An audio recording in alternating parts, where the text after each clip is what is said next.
오늘은 동일한 본문을 통해서 이제 교회 안에 분쟁이 일어났어요. 이제 분쟁이 일어났을 때 어떻게 지혜롭게 해결해 갈 것인가에 대한 부분을 나누려고 합니다. 그러니까 지난주에는 분쟁이 일어나기 전에 하나님께서 우리에게 주신 은혜를 쫓아서 분쟁을 최소화하고 예방할 수 있는 방법적인 측면이었다면, 오늘은 이제 분쟁이 이미 일어나 버렸어요. 일어난 이후에 우리가 어떻게 반응할 때 그것이 분쟁이 혹은 대립과 갈등과 분열이 아니라 화합과 연합의 방향으로 가게 할 수 있겠느냐라는 부분이죠. 베드로는 지금 이방인 고넬료의 집에 방문하고 그들과 교제하고 그들과 식사를 나눈 것에 대해서 유대인 성도들에게 지금 비난을 받고 있는 상황입니다. 그러니까 이미 분쟁은 일어났습니다. 사실 지금 유대인 성도들의 태도는 굉장히 무례한 겁니다. 설사 베드로가 어떤 실수나 죄를 지었다고 한들 베드로에게 먼저 물어보고 베드로의 이야기를 들었어야 했습니다. 여러분, 그렇지 않겠습니까? 2절에 베드로가 예루살렘에 올라갔을 때에 할례자들이 비난하여라고 이렇게 기록이 되어 있죠. 그런데 이 비난했다라는 말의 원문의 뜻에는 이미 판결을 내렸다라는 의미를 포함하고 있습니다. 그러니까 이미 그들 안에 베드로는 틀렸어. 베드로는 지금 우리의 전통과 율법을 위배하는 심각한 위법 행위를 한 것이라고 그들 스스로 결정을 이미 내리고 베드로를 추궁하는 겁니다. 여러분, 이렇게 분쟁이 발생한 상황에서 이 분쟁을 더 격한 다툼과 분열로 악화시키는 태도가 있고, 오히려 그 분쟁을 봉합시켜가는 태도가 있습니다. 오늘 그 두 가지 이야기를 나눌 건데요, 이때 어떻게 분쟁을 봉합시켜 갈 수 있느냐는 거죠. 이미 분쟁이 일어난 상황에서 먼저는 감정의 주권을 주님께 위임해야 된다는 것입니다. 나의 감정의 주권을 주님께 위임해야 된다는 거예요. 여러분은 여러분의 감정을 누가 휘두르고 계십니까? 감정을 지금 누가 주인 돼서 휘두르느냐는 거예요. 사람이라면 누구나 다 베드로와 같은 상황에 직면하게 되면 먼저 억울한 감정과 분노의 감정이 생기게 마련입니다. 어떻게 당사자 말도 안 들어보고 당사자 신문도 안 해보고 자기들끼리 이미 나에 대해서 모든 결론을 내릴 수가 있느냔 말입니다. 설사 그것이 좋은 결정이라고 할지라도 본인의 의사가 반영되지 않는 결정은 사람의 감정을 상하게 할 수 있어요. 예를 들어서 제가 여러분들에게 의사를 물어보지도 않고 집사님 이번에 이거 섬기시기로 결정했습니다 라고 통보를 한다면 어떨 것 같으세요? 여러분, 이게 감정이 상할 수 있는 문제입니다. 여러분들에게 의사를 물어보지도 않고 권사님 이번 이제 올해부터 이거 섬기세요, 제가 결정했으니까 무조건 따르세요, 이렇게 하면 굉장히 불쾌한 일입니다. 여러분, 그렇죠? 지금 그들의 결정은 무슨 결정이냐면 베드로가 틀렸다고, 지금 베드로가 심각한 죄를 지었고 교회를 무너뜨리는 이교적인 행동을 했다라고 결정을 내린 거예요. 그들의 율법과 전통에 위배돼 버린, 그래서 지금 심각하게 교회를 분열시키고 무너뜨리는 행동을 했다고 그들은 이미 결정을 내려버린 겁니다. 이런 상황에서 베드로는 굉장히 억울한 감정 혹은 분노하는 마음이 올라오죠. 여러분, 실제로 가정이나 교회 안에서 싸움이 일어날 때 그 싸움의 원인이 진리의 문제인 경우는 별로 없습니다. 나라와 민족의 운명을 결정지을 중차대한 문제로 안 싸워요. 뭐 때문에 싸우죠? 내가 무시당했다는 그것 때문에 싸웁니다. 내가 존중받지 못했다는 그 상한 감정 때문에 대부분의 싸움이 시작이 됩니다. 자, 그렇게 해서 이제 감정이 격해지면 어떻게 됩니까? 입에서 짐승 소리가 튀어나옵니다. 갑자기 상대방이 자식으로 바뀌고 심지어는 짐승으로 바뀌고 죽이네 살리네 소리가 튀어나옵니다. 무엇보다도 지금 유대인 성도들의 비난을 받고 있는 이 베드로라고 하는 인물의 기질은 즉흥적으로 혹은 감정대로 말을 내뱉고 행동하는 사람이에요. 그러니까 감정이나 어떤 즉흥적인 충동에 의해서 말도 내뱉고 행동하는 기질의 사람이 베드로입니다. 그런데 자기가 지금 위법적인 행동, 교회를 분열시키는 이교적인 행동을 했다고 지금 이미 결정 내려버렸어요. 비난받고 있어요. 그런 상황에서 베드로가 기질적으로 어떤 기질을 가지고 있는지 성경 곳곳에서 베드로의 기질을 살펴볼 수가 있는데요. 마태복음 26장 34절 35절을 보면 예수님께서 제자들에게, 특별히 베드로에게 네가 오늘 닭 울기 전에 3번 나를 부인할 것이다 라고 말씀하셨어요. 여러분, 이것은 어떻게 보면 예수님께서 베드로의 신앙을 좀 폄하해서 말씀하시는 거예요. 너 오늘 나 배신한다, 너의 신앙의 수준이 그 정도밖에 안 돼, 여러분 그렇게 말하는 거예요. 이 말에 베드로가 울컥 감정이 격해졌습니다. 그래서 베드로가 뭐라고 이야기합니까? 내가 주와 함께 죽을지언정 주를 부인하지 않겠습니다. 이것을 한국식으로 바꿔서 이야기하면 내 목에 칼이 들어와도 저는 주님 배반 안 합니다. 내 눈에 흙이 들어가기 전에는 저는 절대 주님 배신 안 합니다. 예수님의 자신의 신앙을 좀 폄하하는 이 말씀에 굉장히 감정이 상했어요. 베드로가 절대 안 그래요 주님, 나를 뭘로 보고, 지금 이러고 있는 겁니다. 근데요, 그렇게 큰 소리 친 지 얼마 되지 않아서 겟세마네 동산에서 예수님 기도할 때 베드로는 피곤해서 잡니다. 예수님이 기도하는 자리에도 베드로는 못 따라가요. 이제 가룟 유다가 대제사장이 보낸 무리들을 데리고 와서 예수님을 잡으려고 합니다. 그때 베드로가 어떻게 하죠? 마태복음 26장 50절에 보면 이에 그들이 나와 예수께 손을 대어 잡는지라 예수와 함께 있던 자 중에 하나, 이 사람이 베드로죠, 손에 칼을 빼내어 대제사장의 종을 쳐서 그 귀를 떨어뜨리니 라고 말씀합니다. 감히 예수님을 잡아? 열받아가지고 칼 빼가지고 귀를 잘라버렸다니까요. 베드로가 이런 사람입니다. 우리 그러잖아요. 난 한 번 하면 해, 이런 사람이에요. 베드로가 나 건드리면 다 죽어, 이런 사람입니다. 분노에 차서 칼을 빼서 대제사장의 종의 귀를 쳐서 떨어뜨렸습니다. 베드로가 얼마나 감정적이고 충동적으로 자신의 감정을 말과 행동으로 잘 표출하는 사람인지 성경 곳곳에 기록이 되어 있죠. 그때 예수님께서 베드로에게 이런 말씀을 하셨습니다. 마태복음 26장 52절에 이에 예수께서 이르시되 네 칼을 도로 칼집에 꽂으라, 칼을 가지는 자는 다 칼로 망하느니라. 이 칼이 단지 지금 대제사장의 종의 귀를 자른 그 칼일까요? 그 칼만을 말씀하시는 걸까요? 이걸 영적으로 보면 다윗은 사울이 자신을 죽이려고 자기 집에 보내서 다윗을 기다리게 했던 그 무리들을 향해서 뭐라고 이야기했냐면 그들의 입술의 말이 칼이라고 이야기합니다. 시편 59편 7절에 보면 그들의 입으로는 악을 토하며 그들의 입술에는 칼이 있어. 그러니까 성경에는 입술의 말을 칼이라고 비유해서 말씀하셔요. 잠언 12장 18절에도 칼로 찌름같이 함부로 말하는 자가 있다라고 말씀해요.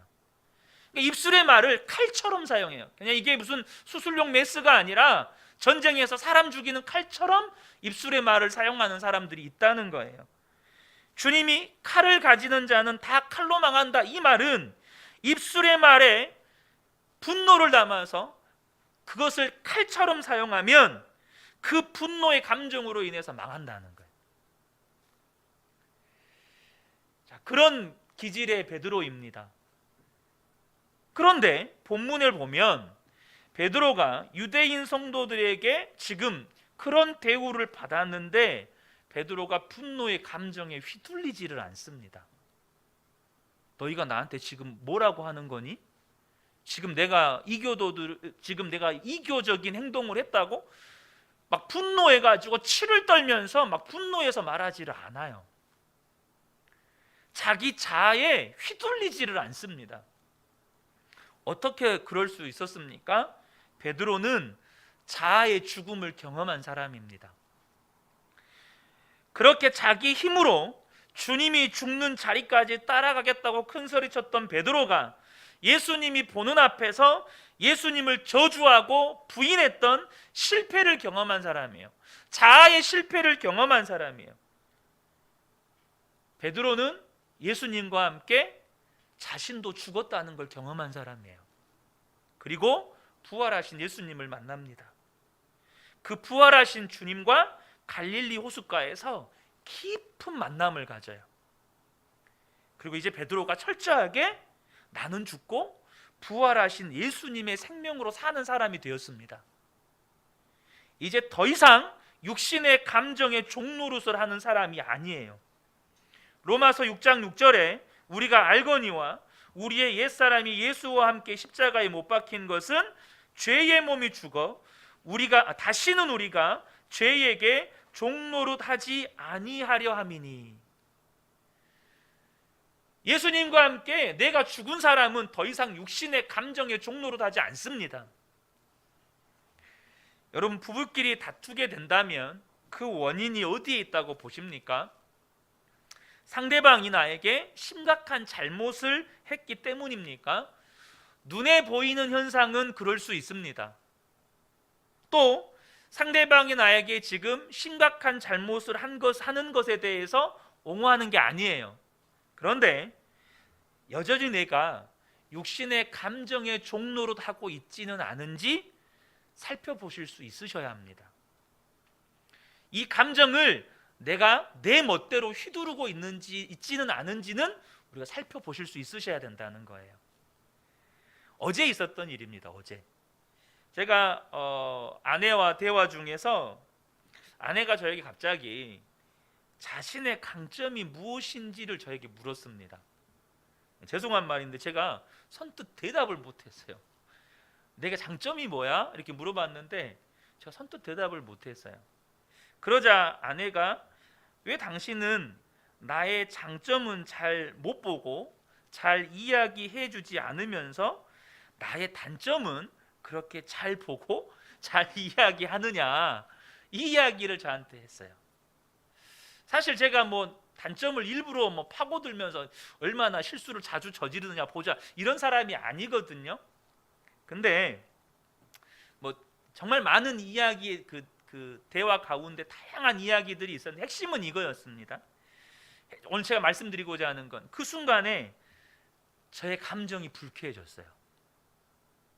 제 감정이 불쾌해졌어요. 왜 불쾌해졌냐면 내가 당신이 가지고 있는 그런 단점들이 나를 얼마나 불편하게 만들고 또 그것으로 인해서 그 단점을 내가 보완하기 위해서 얼마나 내가 수고를 하고 있는데 당신의 단점을 보완하기 위해서 내가 수고한 것은 안 보이나?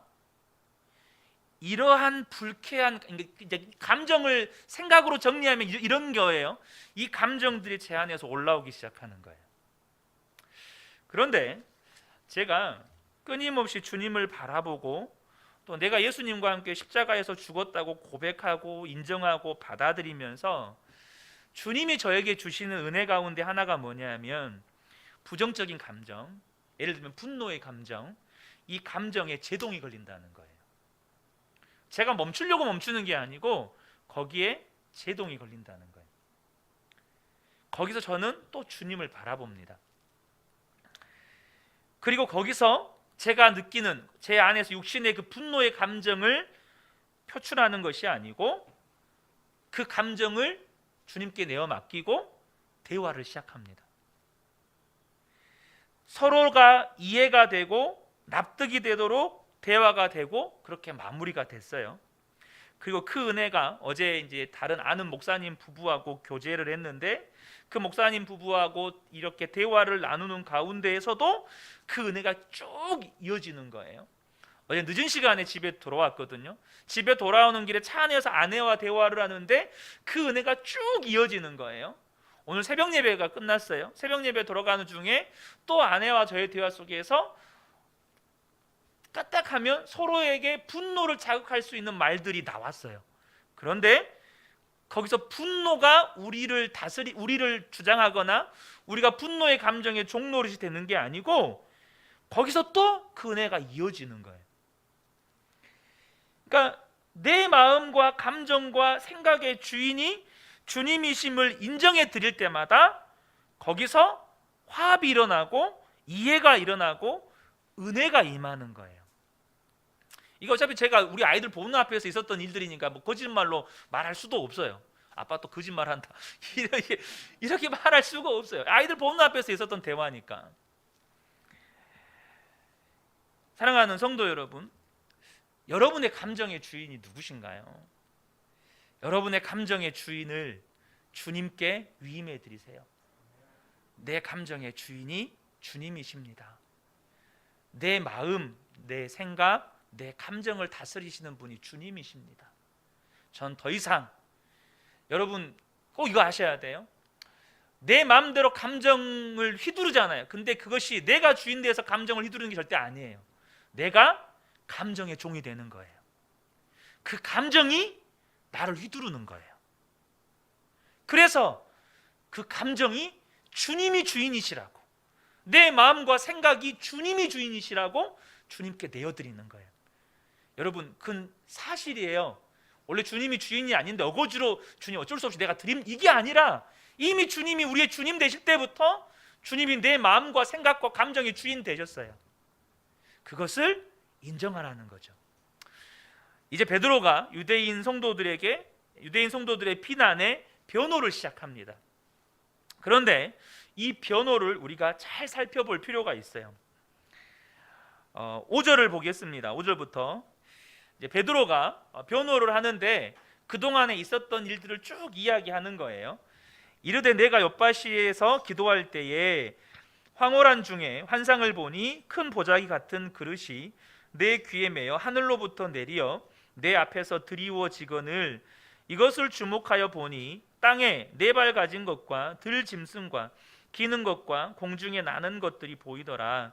또 들으니 소리 있어 내게 이르되 베드로야 일어나 잡아먹으라 하거늘 내가 이르되 주님 그럴 수 없나이다. 속되거나 깨끗하지 아니한 것은 결코 내 입에 들어간 일이 없나이다 하니 또 하늘로부터 두 번째 소리가 있어 내게 이르되 하나님이 깨끗하게 하신 것을 내가 속되다고 하지 말라 하더라. 이런 일이 3번 있은 후에 모든 것이 다시 하늘로 끌려 올라가더라. 15절에 보면요, 내가 말을 시작할 때에 성령이 그들에게 임하시기를 처음 우리에게 하신 것과 같이 하는지라. 17절에 그런즉 하나님이 우리 주 예수 그리스도를 믿을 때에 주신 것과 같은 선물을 그들에게도 주셨으니 내가 누구이기에 하나님을 능히 막겠느냐 하더라. 아멘. 베드로가 유대인들의 비난에 대해서 이제 변호를 시작하는데요. 지금 베드로의 변호를 보면 일관되게 베드로가 하는 말이 뭐냐면 하나님이 하신 일을 말하고 있다는 겁니다. 우리가 분쟁이 있을 때, 그래서 누군가 이 분쟁이 있다는 것은 누군가는 뭔가 사람들에게 지적받을 만한 실수나 혹은 연약함이 드러나는 행동을 했다는 뜻이죠. 그리고 그것에 대해서 누군가가 비난하고 공격했다는 것을 의미해요. 뭔가 사건은 터졌고 누군가가 그것을 비난하고 정죄하는 일이 발생한 거예요. 그때 사람의 본능은요, 자기 변명을 하려고 합니다. 죄를 가지고 있는 육신의 본성은 자신의 연약함이나 혹은 실수에 대해서 누군가로부터 지적을 받을 때 자기 변명을 늘어놓는다는 거예요. 근데 베드로는 자기 변명이 아닌 하나님이 하신 일을 말하고 있다는 겁니다. 창세기 3장 8절에서 13절을 보면 인간의 타락 사건이 나오죠. 하나님께서 아담을 찾으십니다. 8절에 그들이 그날 바람이 불 때 동산에 거니시는 여호와 하나님의 소리를 듣고 아담과 그의 아내가 여호와 하나님의 낯을 피하여 동산 나무 사이에 숨은지라. 지금 아담과 하와가 하나님의 소리를 들었어요. 무슨 소리일까요? 9절에 나오죠. 아담아 네가 어디 있느냐? 하나님이, 천지 만물을 지으신 하나님이 한눈에 다 들어오는 에덴 동산, 아담과 하와가 어디 숨어 있는지 몰라서 아담아 네가 어디 있느냐 부르실까요? 여러분 어렸을 때 우리 아이들 있잖아요. 진짜 아이들 요만했을 때 부모님들이 애들하고 숨바꼭질 놀이 해주면 애들이 어디 있는지 몰라가지고 못 찾습니까? 소파 뒤에 숨어 있는 거 다 알지만, 다 보이지만 어디 있지 이러고 있잖아요. 그것과 유사한 상황은 아니지만 하나님은 이미 아담이 어디 있는지 알아요. 근데도 아담에게 아담아 네가 어디 있느냐 이렇게 찾는 신용을 하시는 건 뭐냐면 아담에게 기회를 주시는 거예요. 아담에게 회개할 기회를 주시는 거예요. 아담아 네가 어디 있느냐라고 말할 때부터 시작해서 아담은 변명으로 일관합니다. 처음엔 어떤 변명입니까? 10절에 내가 벗었으므로 두려워하여 숨었나이다. 여러분 지금 아담의 문제는 뭐죠? 벗어서 두려운 게 문제입니까? 아니에요. 아담의 문제는 뭡니까? 주님이 선악과 먹지 말라 했는데 그 주님의 말씀, 하나님의 말씀에 불순종해서 선악과를 따먹은 게 문제예요. 지금 하나님 말씀에 불순종한 게 문제라고요. 근데 아담은 변명을 시작합니다. 내가 벗은 게 부끄러워가지고요, 벗은 게 두려워가지고요, 제가 하나님 숨었어요. 그런데 하나님께서 다시 한번 기회를 주셔요. 누가 너에게 벗었음을 알려줬냐? 누가 너에게 먹지 말라 했던 그 열매를 먹게 했느냐? 왜 네가 그거 먹었냐라고 주님이 물어보실 때 아담은 또 변명으로 일관합니다. 하나님이 주신 여자 때문에, 그 여자가 나한테 줘서 내가 먹은 겁니다. 그러자 하나님께서 하와에게 또 묻습니다. 누가 너한테 이거 먹게 했느냐라고 말할 때 하와는 뱀이 먹게 해서 먹었습니다. 아담이든 하와든 하나님께서 그들의 죄에 대해서 말씀하실 때 끝까지 자기 변명으로 일관합니다. 이것이 육신의 죄악을 가진 육신의 본성이에요. 동일하게 하나님께서 사울 왕이 아말렉과 전쟁을 치르려고 할 때 사무엘을 통해서 뭐라고 말씀하시죠? 모든 것을 진멸해라 말씀하시는데 사울이 불순종합니다. 이에 사무엘이 사울 왕의 불순종에 대해서 책망하죠. 그때 사울 왕의 반응이 뭡니까? 사무엘상 15장 19절을 보면 사무엘이 책망을 해요. 20절에 사울 왕이 이렇게 변명을 합니다. 나는 실로 여호와의 목소리를 청종해서 아말렉 왕 아각을 끌어왔습니다. 하나님은 뭐라고 하셨죠? 죽여라 했는데 자기는 순종해서 끌고 왔다는 거예요. 그리고 이 많은 양과 소와 이 떼의 무리는 가장 좋은 것으로 하나님께 예배하려고, 제사하려고 끌고 왔다고 변명을 늘어놓습니다. 지금 사울 왕은 자기 변명으로 자신의 죄를 합리화하고 있는 거예요. 그런데 오늘 본문에 보면, 본문은 이 베드로가 유대인들의 비난을 받을 때 먼저 1차적으로 베드로는 분노라는 감정의 종이 되지 않았습니다. 그리고 성도들에게 자신에게 일어난 일을 하나씩 설명하기 시작합니다. 자기 변명이 아니라 하나님이 자신에게 어떤 환상을 보이셨고 어떤 말씀을 주셨고 또 그 말씀에 순종했을 때 하나님께서 어떤 일을 행하셨는지를 하나씩 설명하기 시작합니다. 여러분, 이 과정에는 철저한 자기 부인이 필요해요. 1차적으로 베드로는 흥분하지 않았어요. 분노의 감정에 사로잡히지 않았습니다. 그리고 이 하나님이 일하신 사실을, 하나님이 말씀하신 것과 하나님이 역사하신 그 일들을, 그것을 듣는 사람들을 이해시킬 때까지, 여러분 한 번에 설명하면 사람들이 와 그렇군요, 하나님이 그런 놀라운 일을 행하셨군요, 그런 경우는 별로 없습니다. 여러분 대화해 보면 아시잖아요. 당장 1대1로 대화를 해도 조근조근 설명을 해도 조근조근 못 알아듣습니다. 무슨 말이냐면 베드로가 이제 하나님이 행하신 일들을 설명할 때 그 말을 듣는 사람들 중에는 베드로의 설명을 듣지 않으려는 사람들이 있었을 거예요. 유대인 골수분자들, 혹은 베드로의 말에 꼬투리 잡는 사람들, 혹은 베드로가 설명을 해도 도무지 이미 그릇된 신앙을 가지고 있으니까 이해를 못하는 사람들, 또는 베드로의 설명을 유대인의 전통과 율법을 들어서 반박하는 사람들, 이런 사람들이요 계속 있어요. 이 글에는 그냥 짧게 베드로가 설명했다고 되어 있지만, 이런 일을 설명했다고 되어 있지만, 그 사이에 그 설명에서 이 18절의 결과가 나오기까지 얼마나 많은 사람들이 이해를 못하고 반박하고 혹은 꼬투리 잡고 아예 그냥 안 들으려고 하고, 우리가 현실에서 얼마든지 일어나는 일들 아닙니까? 단 한 사람을 이해시키고 납득시키는데도 때로는 그런 일들이 일어나요. 수많은 사람들이 모여 있는데 그런 일들이 있는 거죠.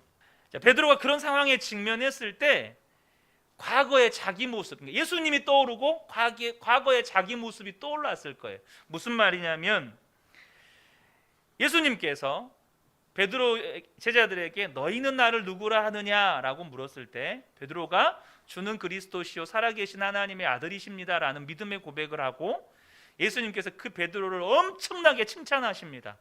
그리고 나서 예수님께서 무슨 이야기를 하시냐면 21절에, 마태복음 16장 21절에 이때로부터 예수 그리스도께서 자기가 예루살렘에 올라가 장로들과 대제사장들과 서기관들에게 많은 고난을 받고 죽임을 당하고 제3일에 살아나야 할 것을 제자들에게 비로소 나타내시니, 예수님이 십자가에서 고난받고 죽으실 것을 그때에서야 비로소 제자들에게 가르치십니다. 예수님이 이 땅에 오신 진정한 목적, 왜 하나님께서 예수님을 보내셨는지 그 목적을 이야기를 하세요. 하나님이 하시려고 하는 일을 제자들에게 알려주십니다. 근데 그때 베드로가 어떻게 하죠? 22절에 베드로가 예수를 붙들고 항변하여 이르되 주여 그리 마옵소서, 이 일이 결코 주께 미치지 아니하리이다. 예수께서 돌이키시며 베드로에게 이르시되 사탄아 내 뒤로 물러가라, 너는 나를 넘어지게 하는 자로다. 네가 하나님의 일을 생각하지 아니하고 도리어 사람의 일을 생각하는도다. 베드로가요 과거에 하나님이 하시는 일을 이해를 못했어요. 그래서 예수님이 하나님이 하시려는 일을 이야기하는데 베드로가 예수님을 붙잡고 예수님을 가로막았어요. 지금 베드로가 하나님이 하시는 일을 쫓아서 하나님의 말씀에 순종하고 놀라운 구원의 역사를 경험하고 돌아왔는데, 그 하나님이 하시는 일을 이해하지 못하는 수많은 유대인 성도들이 지금 과거에 베드로가 예수님께 그랬던 것처럼 지금 베드로를 비난하고 베드로를 지금 정죄하고 있는 거예요. 자기 모습과 오버랩이 되는 거예요. 지금 과거의 자기 모습과. 이 사건뿐만 아니라 제자들은 3년씩이나 예수님으로부터 가르침을 받았고 현장에서 예수님이 하신 일들을 보았고 경험했지만 예수님의 가르침을 이해하지 못하는 경우가 정말 많았어요.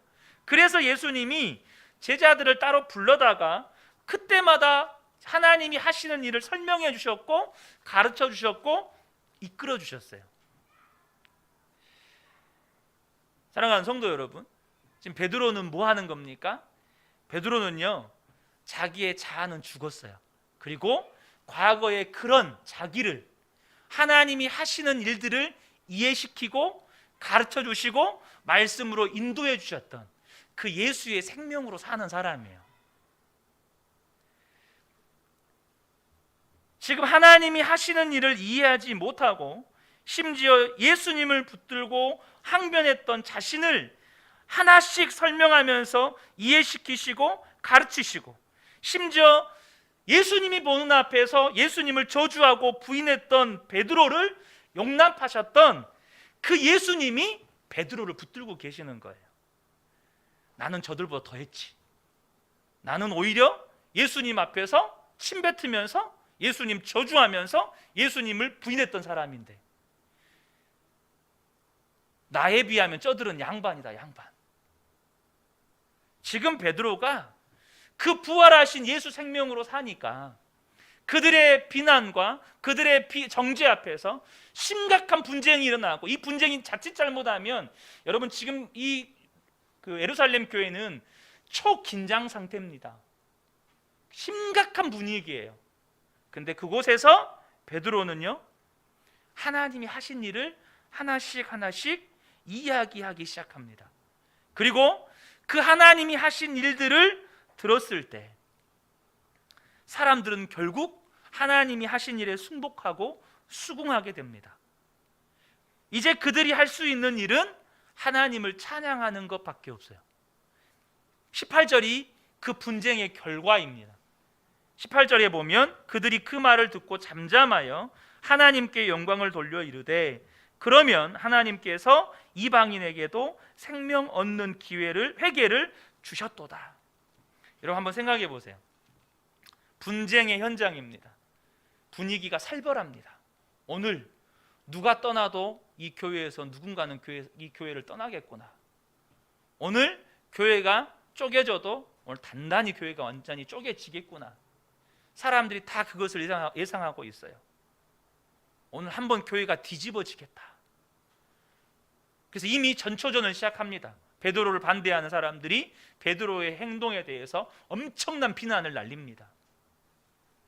그런데 베드로가 그것에 대해서 분노하지 않고 감정의 종이 되지 않고 오히려 하나님이 하신 일들을 하나씩 하나씩 설명하기 시작합니다. 그 설명하는 과정 중에 이해하지 못한 사람들은 반대하고 또 악을 쓰기도 하고 혹은 논리적인 사고를 가진 사람은 유대인의 전통과 율법을 들어서 베드로의 말에 하나씩 하나씩 조목조목 반박하기도 하고, 근데 베드로가 다시 하나씩 하나씩 하나님이 하신 일을 설명하기 시작합니다. 여러분, 교회가 단지 분쟁으로 끝나지 않고 격한 갈등과 대립으로 쪼개질 위기의 상황에서 하나님을 찬송하는 현장으로 바뀌어버려요. 교회가 심각한 갈등과 대립으로 쪼개질 위기가 하나님의 영광이 드러나는 현장으로 바뀌어버려요. 여러분 놀랍지 않습니까? 지금 서로 죽이겠다고 혹은 서로 교회에서 쫓아내겠다고 단단히 각오하고 베드로를 쫓아내버려야지. 베드로 용납할 수 없어. 이렇게 결단하고 왔던 사람들이 이젠 하나로 한 목소리로 하나님을 찬양하는 거예요. 여러분, 교회 안에서 어떤 성도들이 서로 싸우려고 마음먹고 왔어요. 근데 나중에는 그 성도들이 함께 하나님을 찬송하고 함께 하나님 하신 일을 고백하는 일들, 하나님의 영광이 드러나는 일들, 이것이 지금 한국 교회 안에서 절실하게 필요한 역사가 아닐까요? 이것이 지금 한국 교회 안에 진정으로 필요한 회복의 은혜가 아니냔 말이에요. 저는 우리 근혜 교회가요, 누구나 다 실수할 수 있고 또 누구나 다 사랑이 충만한 게 아니기 때문에 분쟁이 일어날 수 있어요. 안 일어나면 더없이 좋겠지만 갈등이 일어날 수 있어요. 우리가 안 일어나려고 하나님께 은혜 구하면서 가겠지만 일어날 수 있어요. 근데 꼭 기억하셨으면 좋겠습니다. 우리는요, 감정의 종이 아니에요. 우리는 감정의 종이 아닙니다. 예수님이 우리의 주인이세요. 그래서 여러분의 가정에서도 혹은 교회에서도 직장에서도 사단은 끊임없이 저와 여러분들을 분노하게끔 만들어요. 분노하게끔 저와 여러분들을 자극시킵니다. 하루에도 여러 번씩 경험하시죠? 자녀들 때문에, 남편과 아내 때문에, 혹은 직장에서 누군가의 실수 때문에 여러분 이런 일들이 생깁니다. 그런데 여러분 기억하십시오. 우리는 더 이상 육신의 종로로 단 사람들 아닙니다. 우리는 예수님과 함께 죽었고 이제 예수 생명으로 사는 사람들이에요. 그때마다 주님, 내 감정의 주인이 주님이십니다. 여러분 인정해 드리세요. 주님이 일하시도록 여러분의 감정의 영역, 여러분의 마음의 영역에서 주님이 일하시도록 여러분 내어드리세요. 그리고 또 한 가지, 여러분들 안에 자기가 공격받을 수 있잖아요. 내가 공격받을 수 있잖아요. 그때 본능은, 우리 육신의 본능은요, 자기 변명하려고 해요. 합리화하려고 해요. 그때 여러분 하나님이 하신 일을 말하세요. 하나님이 이 일을 하셨습니다. 저는 우리 근혜교회 모든 성도님들 안에 꼭 이 은혜가 가정에서부터 경험되시기를 축복합니다. 제가 절대 완벽한 사람이 아니기 때문에, 완전한 사람이 아니기 때문에 또 실수해서 때로는 분노의 감정에 사로잡힐 때 있어요. 잠깐 한 가지만 더 말씀을 드릴게요. 제가 지금보다 더 젊었을 때, 제 자아가 저의 주인이었을 때, 제가 이제 하은이가 최근에 병원에 입원했었잖아요. 입원해서 치료받고 있을 때 이제 계속해서 제가 주님 바라보고 주님을 의지하고 이렇게 하는 예수 동행 일기를 써가는 과정 중에서 문득 하은이가 초등학교 4학년 때 있었던 일이 생각났어요. 하은이가 같은 반 아이들에게 공격을 받을 때 왜 그걸 방어하지 못했을까? 왜 그거를 자기를 보호하지 못했을까? 이런 의문이 드는데 문득 하은이가 5살 때 있었던 일이 생각이 났어요. 그게 뭐였냐면, 제가 첫 사역했던 교회에서 우리 하은이하고 하은이보다 1살 더 많은 아이가 하나 있었어요. 근데 교육관에서 아이들 서로 피아노를 가지고 서로 놀고 있었는데 서로 하겠다고 좀 갈등이 있었나 봐요. 그런데 그때 이 1살 많은 아이가 저한테 와서 억지로 연기를 하면서 하은이가 저를 때렸어요 하면서 저한테 고자질을 한 거예요. 저는 그때 너무나도 미성숙했기 때문에 하은이를 호되게 야단을 쳤어요. 그러면서 다시는 네가 다른 아이들을 그렇게 나쁜 행동을 하지 말라고 엄청 야단을 쳤어요. 우리 하은이는 기억도 못해요. 그런 일이 있었다는 걸 기억도 못해요. 근데 제가 기억이 났어요. 분노의 감정이 저의 주인이 되고 저의 자아가 제 주인이 돼서 하은이를 그렇게 막 한 거예요. 이 아이가 스스로도 보호하지 못하게끔 내가 그런 역할을 했다라는 생각이 제 마음 안에 이게 그 순간에 눈물이 났어요. 도저히 참을 수가 없어서 이제 그들 가만히 있을 수가 없어서 하은이에게 전화를 했어요. 병원에 있는 하은이한테. 그리고 그때 있었던 일들을 다 이야기했어요. 하은아, 그때 아빠가 이렇게 했었어. 너한테 진짜 미안하다. 사과를 했어요. 하은이는 기억도 못하지만 그 사과를 받아줬고 또 저를 용서한다고 이야기해 줬어요. 여러분, 분노의 감정이 주인 되잖아요. 반드시 누군가는 엄청난 상처를 받고 누군가는 엄청난 마음의 고통을 안게 돼요. 제가 그랬던 사람이에요. 제가 그랬던 사람이에요. 제가 최근에 우리 하교한테도 한 번 더 크게 사과를 했습니다. 이 이야기가 하도 끝이 없을 것 같아가지고 제가 주인 됐던 그런 과거의 어떤 과오들을 이야기하면 끝이 없을 것 같아서 우리 하교한테도 제가 한번 깊이 사과를 했어요. 아빠가 나한테 이랬었어. 정말 미안하다. 사랑하는 성도 여러분, 기억하십시오. 나는 죽었습니다. 내 안에 예수님만 사십니다. 우리는 감정의 종이 아닙니다. 예수님이 우리의 마음과 생각과 감정의 주인이십니다. 여러분, 입술을 분노의 감정에 내어 맡겨서 칼로 휘두르시면 안 돼요. 주님이 우리의 입술을 사용하셔야 돼요. 그리고 여러분, 자기 변명, 누군가가 내 연약함을 이야기하고 혹은 내가 또 누군가에게 연약함 이야기할 수 있겠죠. 그때 우리의 입술을 지키세요. 자기 변명이 아니라 하나님이 하신 일을 고백할 수 있도록 날마다 예수가 주인 되시는 삶 살아가시도록 여러분 늘 은혜를 구하시기를 부탁드립니다. 이 은혜가 우리 모든 성도님들에게 함께 하시기를 주님의 이름으로 축복합니다. 아멘.